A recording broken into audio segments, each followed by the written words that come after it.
Malumunuz ülkemiz, bölgemiz deprem bölgesi. Malatya'mız yavaş yavaş kalkınmakta. Birçok alanda inşaatlarımız devam etmekte.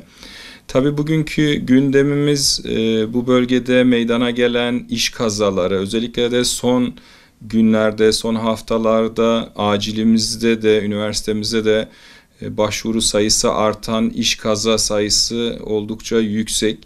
Ne yazık ki bunun birçok sebebi var. En büyük sebebi de eğitim. Özellikle bu iş bölgesinde çalışan işçilerimiz ya da gerekli cihazları, ekipmanları kullanan operatörlerimizin eğitimi bu konuda büyük önem taşımakta.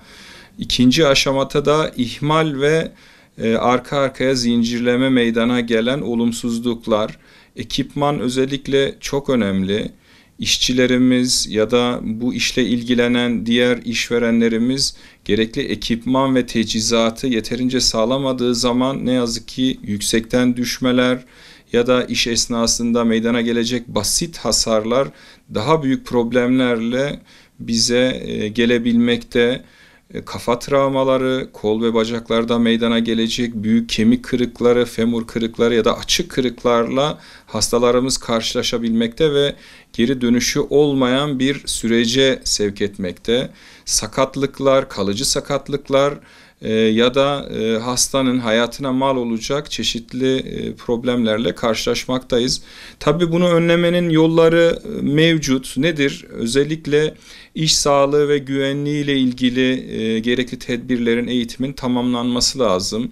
Şahsım da bu işle ilgili iş yeri hekimliği belgem olması hasebiyle çalışmalarım devam etmekte ve ben de sahada farkındalık olsun diye bazen şahit olduğumuz olumsuzlukları dile getirmekteyiz. Bu tarz röportajlarla, haberlerle ya da hastalarımızı, çevremizdeki insanları bilinçlendirerek risk değerlendirilmesinin iyi yapılması gerekiyor. Bu bölgede malumunuz deprem bölgesi ve her tarafta inşaatlar mevcut. Kaldırımlarımız henüz tam düzgün değil. Yollarımızda sıkıntılarımız var ve bunlar meydana gelebilecek kazalara sebebiyet verebilmekte.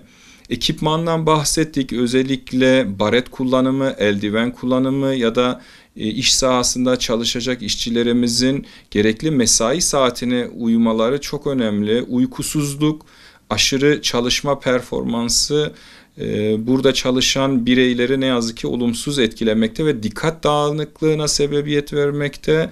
Çalışan personelin yapmaması gereken daha büyük hatalara, karşıdaki arkadaşına bile zarar verebilecek bir cihaz kullanımına sebebiyet vermekte ne yazık ki.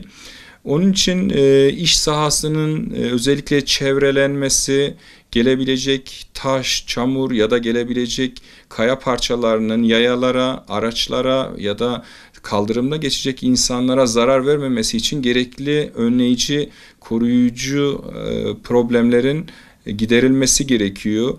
Ergonomik çalışma koşullarının özellikle sağlanması bu açıdan çok önemli. Gurbete gelen birçok çalışanımız, işçimiz söz konusu. Bunların güvenliği had safhada olmalı.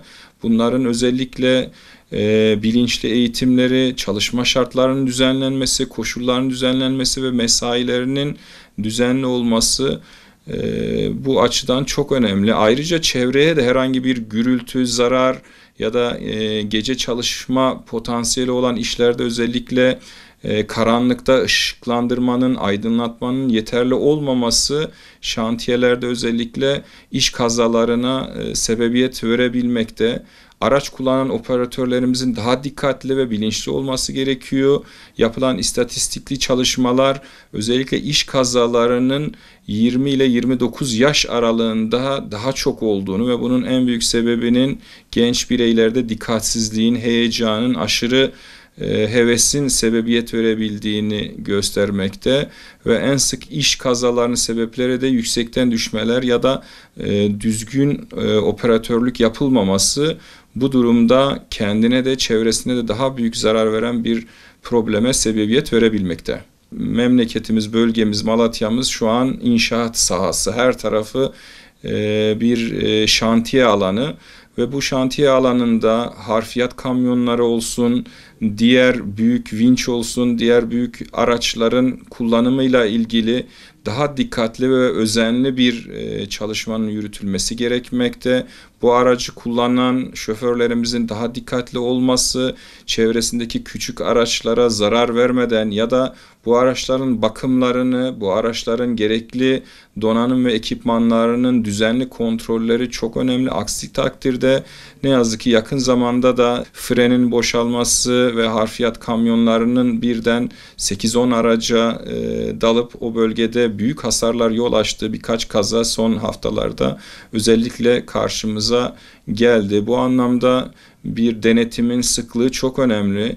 Eskiden merkeze aşırı kamyon girişi ya da herhangi bir inşaat cihazının girişi genellikle kısıtlanmış ve çevre yollarına sevk edilmişti. Şu an Malatya'mızda bu da söz konusu değil.